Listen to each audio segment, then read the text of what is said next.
Abu Dharr radiallahu anhu, il rapporte, certains parmi les compagnons, parmi eux il y avait Abu Dharr, Abu Hurayra et Abu Darda et d'autres, certains compagnons de l'envoyé du prophète sallam lui dirent: ô envoyé d'Allah, les gens riches l'emportent dans les récompenses. Ils sont venus pour se plaindre. Et quelle est leur plainte? C'est que les riches ont emporté les récompenses. Ils prient comme nous prions, observent le jeûne comme nous, et ils pratiquent l'aumône avec le surplus de leur richesse. La plainte est la suivante. C'est que les riches prient tout comme eux prient, eux qui sont pauvres. Les riches jeûnent et les pauvres jeûnent.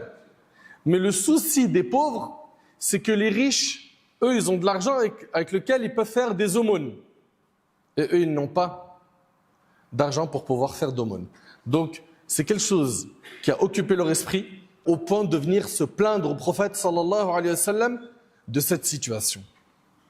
Déjà, on voit que l'état d'esprit des compagnons radiallahu anhum, il est différent de beaucoup de gens de notre époque. Ils ne se sont pas plaints de ne pas avoir les mêmes maisons et le même confort et le même luxe que les riches. Non. Ils ne se sont pas plaints non plus de ne pas manger les mêmes repas, les mêmes mets délicieux que mangent les riches. Non. Leur plainte, c'est que les riches font des aumônes et eux, ils n'ont pas d'argent pour pouvoir faire des aumônes. Ça, c'est quelque chose qui a occupé leur esprit. Toi, qu'est-ce qui occupe ton esprit? Eux, ils ont cherché à se concurrencer avec les riches qui donnent fi sabilillah. Toi, tu cherches à te concurrencer avec qui?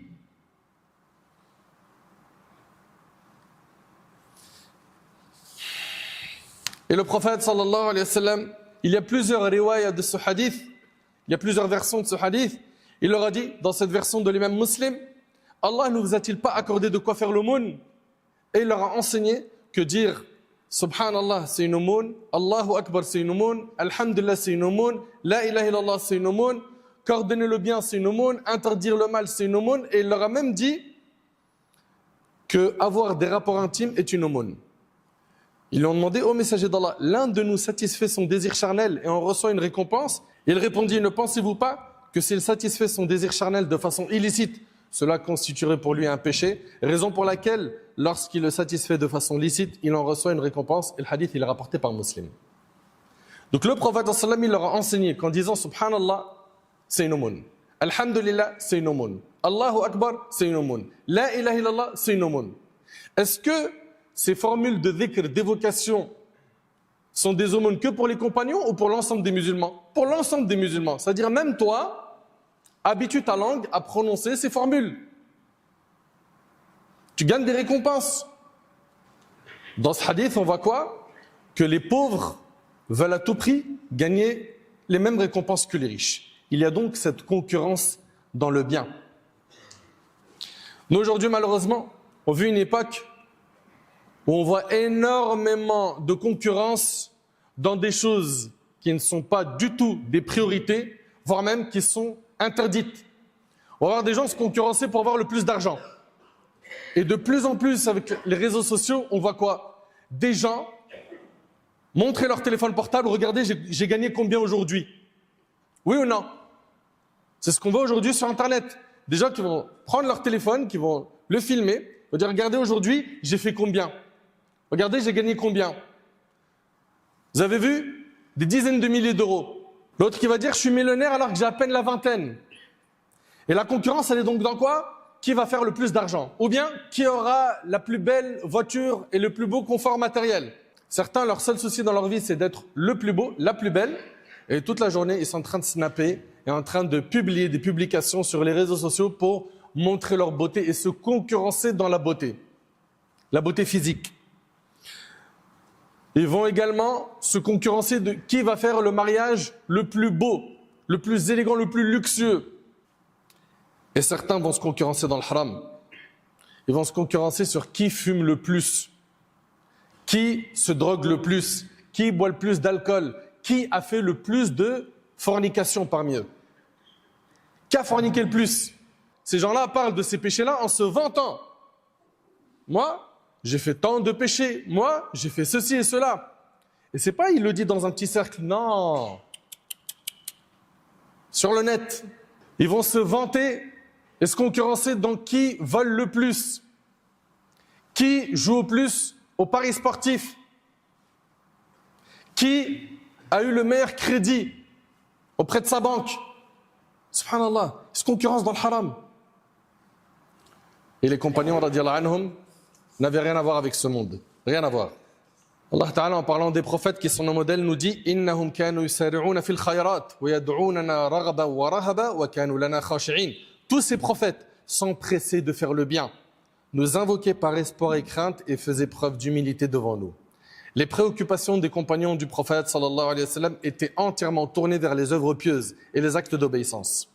C'est dans les œuvres pieuses qu'ils se concurrençaient. Allah Ta'ala dit wa fi dhalika falyatanafasil mutanafisun. C'est pour obtenir cette récompense. Tu veux le paradis? C'est pour obtenir cette récompense et pour rien d'autre que les hommes doivent se concurrencer. Leur inspiration ne se contentait pas de la médiocrité et leurs âmes ne se satisfaisaient pas du peu en matière d'obéissance. Le prophète sallam passa près des maisons d'Abu Bakr et de Omar durant une partie avancée de la nuit. Puis il sortit avec eux en direction de la mosquée. Lorsqu'ils y entrèrent, ils y trouvèrent Abdullah ibn Mas'ud, ce noble compagnon, debout en train de réciter le Coran. Le prophète sallallahu alayhi wa sallam s'arrêta pour écouter sa récitation. Lorsqu'Ibn Mas'ud a terminé, le prophète sallallahu alayhi wa sallam a dit « Celui qui désire entendre le Coran, comme il fut révélé dans sa fraîcheur, qu'il l'entende de la bouche d'Ibn Abd. Ibn Abd, c'est Abdullah ibn Mas'ud. À ce moment-là, Ibn Mas'ud ne savait pas qu'ils étaient là. Le prophète sallam et Abu Bakr et Omar. Ibn Mas'ud radiyallahu anhu va invoquer Allah, puis le prophète sallam va dire Sal tu'ta, demande, il te sera exaucé. Donc tout ce que Abdullah ibn Mas'ud va demander sera exaucé. Pourquoi? Parce que le prophète sallam a dit demande, il te sera exaucé. Il a invoqué Allah subhanahu wa ta'ala par 3 invocations qui sont sublimes. Il a dit Allahumma inni as'aluka imanan la yartad. Allahu akbar. Oh Allah, accorde-moi une foi inébranlable. Son plus grand souhait, c'est d'être guidé, de rester sur le chemin de la guidée, de mourir sur ce chemin. Wa na'iman la yanfad, et un bonheur qui ne s'épuise pas, c'est-à-dire le paradis. Wa murafaqata nabiyyika fi a'ali jinan al-khuld, et la compagnie de ton prophète dans les plus hauts degrés du paradis éternel. À ce moment-là, le prophète sallam a dit Amin. Amin, ça veut dire Allahumma stajib. Oh Allah, exauce l'invocation. Je ne sais pas si vous réalisez. Abdullah ibn Mas'ud radiyallahu anhu fait les invocations et le prophète sallam il dit Amin. Et vous le savez que l'invocation du prophète sallam est exaucée. Omar radiyallahu anhu, il s'est dit après la prière de Subh, j'irai voir Abdullah ibn Mas'ud et lui annoncerai la bonne nouvelle comme quoi le prophète sallam a dit Amin à son invocation. Et il voulait à tout prix être le premier à lui annoncer la bonne nouvelle. Omar radiyallahu anhu était soucieux de réussir à faire mieux qu'Abu Bakr, mais il n'arrivait jamais à faire mieux que lui. Abu Bakr le devançait tout le temps. Après la prière de Subh avec le prophète sallam, Omar, il se presse pour aller chez Ibn Mas'ud pour lui annoncer la bonne nouvelle. Et Ibn Mas'ud lui dit Abu Bakr vient de m'annoncer la bonne nouvelle que tu es venu m'annoncer. Allahu Akbar. Vous avez vu la concurrence qu'il y avait dans le bien. Et le hadith il est rapporté par l'imam Ahmad. Et regardez une autre page lumineuse de la vie de Omar radiyallahu anhu qu'il raconte lui-même. Il dit le messager d'Allah sallallahu alayhi wa sallam nous a ordonné de faire l'aumône. À cette époque, je disposais d'une grande richesse. C'est Omar qui raconte cela. Je me suis dit alors, aujourd'hui je vais surpasser Abu Bakr. Regardez, subhanallah, Omar il cherche à surpasser quelqu'un qui est au-dessus de lui, Abu Bakr. Nous on cherche à se concurrencer avec qui et dans quoi? Aujourd'hui, je vais surpasser Abu Bakr, a dit Omar. Je suis donc allé chercher la moitié de ma fortune. Il dit qu'il avait une grande richesse. Retenez ça. Hein. Et il a ramené la moitié de sa fortune pour la donner fi sabilillah. Et je l'ai donc apporté au prophète sallam. Il me demanda, qu'as-tu laissé pour ta famille, ô Omar? Je répondis au messager d'Allah, j'ai laissé pour eux une somme équivalente à celle-ci. C'est-à-dire quoi? L'autre moitié. Omar radiyallahu anhu était animé par un désir ardent de rivaliser avec Abu Bakr radiyallahu anhu dans les œuvres pieuses. C'était un objectif constant dans sa vie, un défi auquel il s'accrochait avec persévérance. Quand l'opportunité s'est présentée, il n'a pas hésité à offrir généreusement la moitié de sa fortune. C'est énorme. Puis Abu Bakr radiyallahu anhu est venu avec une somme encore plus grande qu'il remit au prophète sallam, Umar radiallahu anhu était là, observant ce don impressionnant. Écoutant le dialogue entre le prophète sallam et Abu Bakr, le prophète sallam demanda à Abu Bakr, « Oh Abu Bakr, qu'as-tu laissé pour ta famille ?» Il répondit avec une foi inébranlable, « Ô messager d'Allah, je leur ai laissé Allah et son messager. » Il n'a rien laissé à sa famille. Il a dit, « Ô messager d'Allah, je leur ai laissé Allah et son messager. Quant à ma fortune, je l'ai entièrement donnée en aumône et c'est rapporté par Tirmidhi. » Subhanallah. Tu arrives à imaginer qu'on fait un appel au don et que tu ramènes toute ta fortune, tu la donnes fi sabilillah, tu ne gardes rien. Allah Ta'ala il dit Sabiqu ila maghfiratin min rabbikum wa jannah wa jannatin 'arduha ka'ardi as-sama'i wal ard u'iddat lil ladhina amanu billahi wa rusulihi dhalika fadlullah yu'tihi man yasha wallahu dhul fadlil 'azim. Hâtez-vous vers ce qui vous fera mériter le pardon de votre Seigneur. Regardez, Allah il nous dit quoi? Hâtez-vous, pressez-vous vers ce qui vous fera mériter le pardon de votre Seigneur et un paradis aussi vaste que les cieux et la terre, préparé pour ceux qui croient en Allah et en ses messagers. Telle est la grâce d'Allah qu'il accorde à qui il veut. Allah est détenteur d'une grâce immense. Le prophète, dans le hadith rapporté par Muslim, il dit un jour, qui d'entre vous jeûne aujourd'hui? Abu Bakr dit, moi. Ensuite, le prophète, il pose la question suivante. Il dit, qui d'entre vous a suivi un convoi funéraire aujourd'hui? Qui a suivi le cortège funéraire d'un mort? Abu Bakr dit, moi. Le prophète dit ensuite, qui d'entre vous a nourri un pauvre aujourd'hui? Abu Bakr a dit, moi. Le prophète a dit, lequel d'entre vous a rendu visite à un malade aujourd'hui? Abu Bakr a dit, moi. Tout ça en un jour. Tout ça en un jour. Subhanallah. On voit ici que les pieux prédécesseurs, ce qui occupait leur esprit, c'était quoi? Faire les khayrat, faire les bonnes actions, les œuvres pieuses. Alors le prophète a dit, ces choses ne se rassemblent pas chez une personne sans qu'elle n'entre dans le paradis. Et le hadith est rapporté par Muslim. En un jour, il a jeûné, il a suivi un cortège funéraire, il a nourri un pauvre, il a visité un malade. Abu Bakr, quand il s'est converti à l'islam, subhanallah, directement après, il s'est senti responsable et il a fait la da'wah jusqu'à ce qu'il ait été la cause de la conversion de 5 parmi les compagnons à qui le paradis a été promis. Il a été la cause de la conversion de Zubayr ibn al-Awwam, Uthman ibn Affan, Talha ibn Ubaydillah, Sa'd ibn Abi Waqqas et Abdurrahman ibn Auf. Un jour, une caravane appartenant à Abdurrahman ibn Auf arriva en ville. Lui fait partie des 10 à qui le paradis a été promis. Écoutez bien, Abdurrahman ibn Auf, il arrivait à Médine, il n'avait rien. Jusqu'à ce que Sa'd ibn Rabi' lui a dit, on partage ma richesse et j'ai 2 femmes, choisis une des 2, je la divorce pour toi. Abdurrahman ibn Auf lui a dit qu'Allah bénisse tes biens et ta famille, montre-moi où se trouve le marché. Puis il est parti, il a commercé jusqu'à lui-même devenir riche. Mais regardez, riche à quel point. Une caravane appartenant à Abdurrahman ibn Auf arriva en ville. Elle comptait 700 chameaux chargés de marchandises. À son entrée à Médine, le sol tremblait sous leur poids. Aïcha demanda, quel est ce vacarme? On lui répondit, c'est une caravane appartenant à Abdurrahman ibn Auf avec 700 chameaux portant du blé, de la farine et de la nourriture. Aïcha, la femme du prophète, dit alors qu'Allah bénisse ce qu'il lui a donné dans ce bas monde, mais la récompense de l'au-delà est bien plus grande. Écoutez bien la phrase.